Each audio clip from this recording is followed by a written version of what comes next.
is Tom Pollard, personal trainer in Wesley Chapel, Florida. Today I'm going to offer a little advice to any personal trainers out there trying to run a boot camp or get a boot camp started. If you're just starting out personal training, you might want to get together a group of 5+ people and see if you can train them outside somewhere, in a park or something. That's what I did, and it really helped me get started in this business, being a little late in the game, but I started this when I'm in my 40s. But over the last few years, I've developed some skills in training groups of people, and I've seen what works and what doesn't work for me. So I'm going to go over some of these basic tips here. First and foremost tip, and this is true whoever you're training, you got to give a full body workout. You could divide the workouts, upper body, lower body. If you got some boot camp that's meeting, Monday, Tuesday, Thursday, Friday, that's fine, but you have to work out the whole body. I got a couple people that I was training a year or two ago, and they came in and said they were doing another boot camp, and all they were doing was running and doing push-ups. Sounds like a great workout. You probably pump up your chest a lot, you get your heart rate up a lot, but there's other exercises besides push-ups. And to be honest with you, if you're just doing push-ups and you're not doing any other exercises, your shoulders be aching. If you're doing like 100, 200 push-ups like every boot camp, you're doing that 3-4 times a week. Come on, trainer, you got some other exercises. Find something else to do. Pull-ups. If you can do pull-ups, if you got people that can't do pull-ups, sometimes you can find a bike rack. I have this location, it's got a couple bike racks going like that on a bike rack. You get a towel, hang a towel from the tree. You can do squat-assisted pull-ups, swing sets. You get a towel. Sometimes you find the swings. You can do rows on those. You make it harder, one arm, two arm kind of thing. You do partner exercises, all kinds of great exercises. You got to do squats. You got to do pull-ups. You got to do something for the legs. Be squats, lunges, plyometrics. You got to give these people a workout, full body workout. Every muscle needs to be worked. If these people are coming to you for their workout, you got to work out their whole body. It's not just push-ups and running, push-ups and running and yelling at somebody like a drill sergeant. That's going to get old real quick. Other thing that I use that's helped me, as in my second tip here, is a timer. I just use my iPhone here, but what I'm doing is I'm just keeping track of when people are moving and when people aren't moving. If you got people that are coming to your boot camp and they're looking to lose some poundage, you're going to be competing with them just taking up a running program, because the truth is, if somebody just wants to lose weight and they can start a little running program, maybe start with an interval program, walking, running, whatever, they get to where they're running 3, 4, 5 miles a day or every other day, they're going to start burning some fat and they're going to lose weight. So your boot camp is kind of competing with that. What I mean is, when you're doing your boot camp, you got to make sure that they're burning some calories too. So I use my timer. If I can get people moving about a half hour of the hour with the water breaks and the chit chat, not counting the warm up, but if I get like a half hour of good movement, that means I'm competing with like a half hour of running. And I'm talking like plyometrics, lunges. I'll have some people, run like 200 yards and then come back after an exercise session, keeping them moving, because usually what they're joining your boot camp for is to pull off some fat. And if you get a group of 6 or 7 people, about 5 of them probably going to have a little belly or something on the hips that they want to get rid of. And the way they're going to get rid of that, besides the nutrition, that's a whole other topic, is you stepping up the tempo and make sure that they're burning those calories. My number 3 tip is, in every boot camp, anytime you train in any, get like 5, 10 people or whatever, you're going to have your alpha people, your alpha males and your alpha females. Make sure that those people get a good workout. If you have some woman that shows up and she looks like she's an NFL cheerleader, or some guy who looks like he's, Mr. Fit, he's going from boot camp to boot camp, make sure they get a good workout, because people are going to ask them what they do to be in good shape, and they'll be like, hey, I just tried this boot camp. I went to Dr. Blankenstein's boot camp, and I got a really good workout. You know, I was kind of stagnant for a little, you know, a month or two, and then I tried this, and man, I was doing some stuff I hadn't done in a while, and man, that was good. Now, if those people don't get a good workout, people are always going to talk to them about their workouts. Now, if you have somebody, and I hate to say it, you got somebody that's like 50 or 60 pounds overweight, and people ask them, how was the boot camp that you did? And I'll be like, oh, you know, it was great. You know, he went easy on us. You know, he's not too hard on us.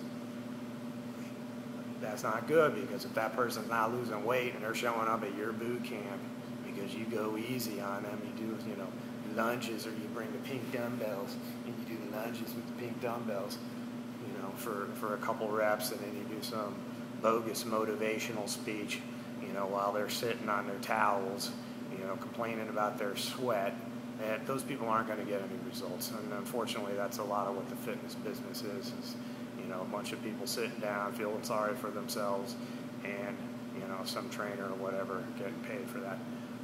You know, go away from that. Now, you're going to get people that need to lose weight. They got to learn. They come in, you know, hey, they got to step up their game. That gives them my next point here is don't give in to the whiners. Redirect them to one-on-one training, or convince them that, hey, you got to step up your game. Someone comes in to your training, you got a group of 5 or 6 people, and they're whining about the exercise. Oh, I know, that hurts. No. They can whine, but don't give into it.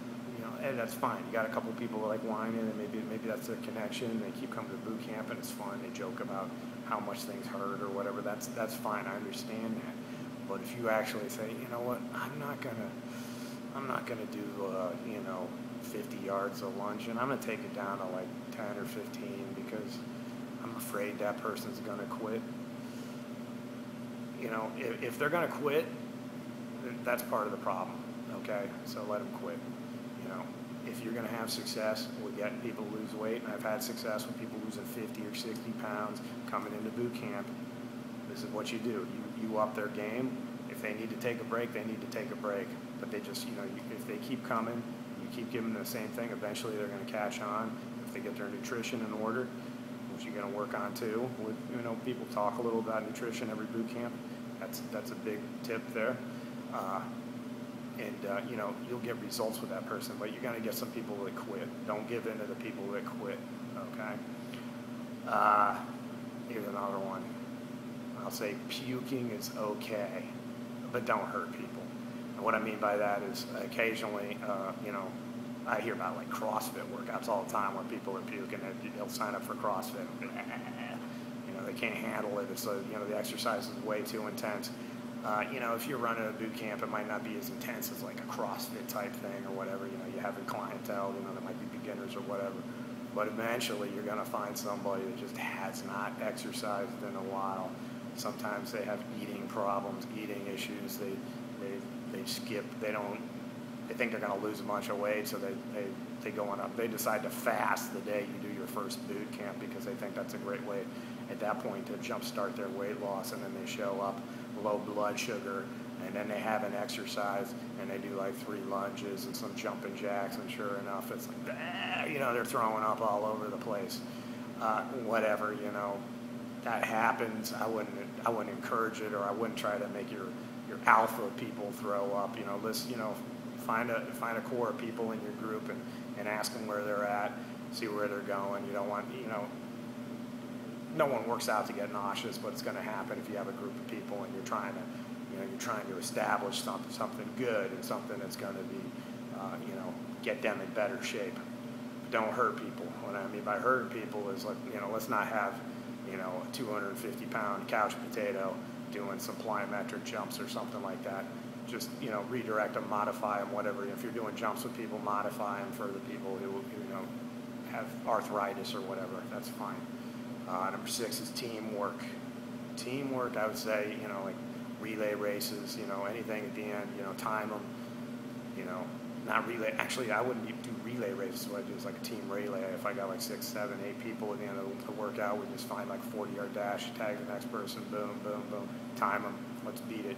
You don't beat it, You're going to do 100 mountain climbers. Keep doing it over and over again. Get it, until you streamline, and then you're done.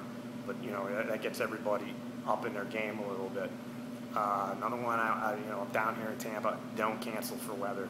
Unless it's like thunder or lightning. If I get lightning down here, I'm gonna cancel for that. If I'm seeing lightning bolts. But if I get some rain, like it's 90 degrees that day, and all of a sudden we're getting a whole rainstorm, and somebody calls up, or texts me, it's raining outside. Are we gonna do a boot camp? I'll be like, yeah, we are. And that's the other thing. The word boot camp. I'm not in the military, or I wasn't in the military. It's a marketing term. I wish there was another term for it, because real boot camp, they get to weed the weak out, move the ones that survive off past basic training. You don't pass boot camp, you got to do it over again if you want to be in the military. My boot camps or any other personal trainer's boot camps, people just quit.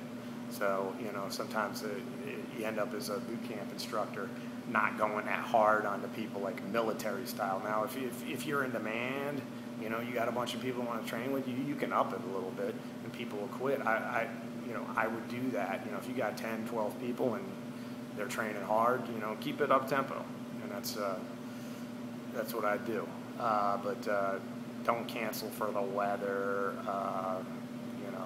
things like that. Just keep it going.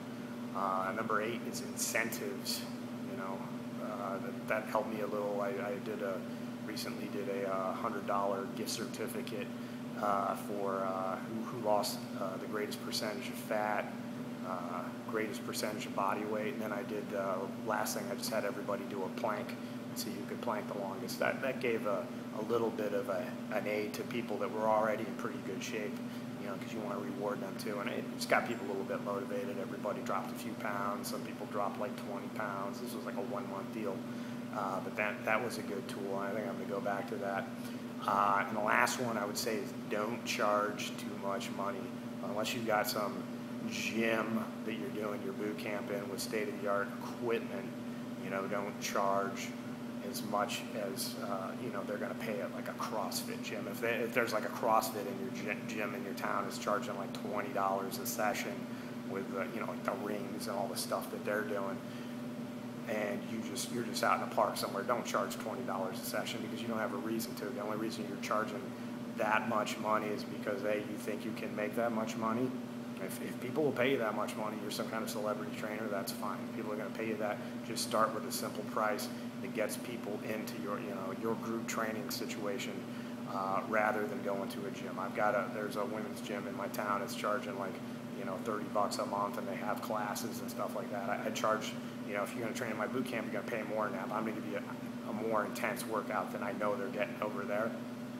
So I would say don't charge too much, but charge what you think is a fair price. If you're starting out, I would say, just like $5, $6 a session, and go from there. Yeah, I'd say don't charge too much. No one wants, if they're out in outside in the mud or something like that, and you're making them doing mountain climbers in the mud, and you're charging them like $25, and especially if the boot camp's not too intense, or the vibe there isn't real high, I would say don't charge too much. If people are going to pay you that, if you got like 10, 15 calls a day asking to join your boot camp, and you can raise the price. That's capitalism. That's what you do, and then see who sticks around. But you're competing with the gyms and all, and they all have these free little boot camp classes with pink dumbbells and everything. Send the whiners to the pink dumbbell stuff. So keep it up tempo. Work out your alpha people, and puking is okay. Just don't hurt anybody.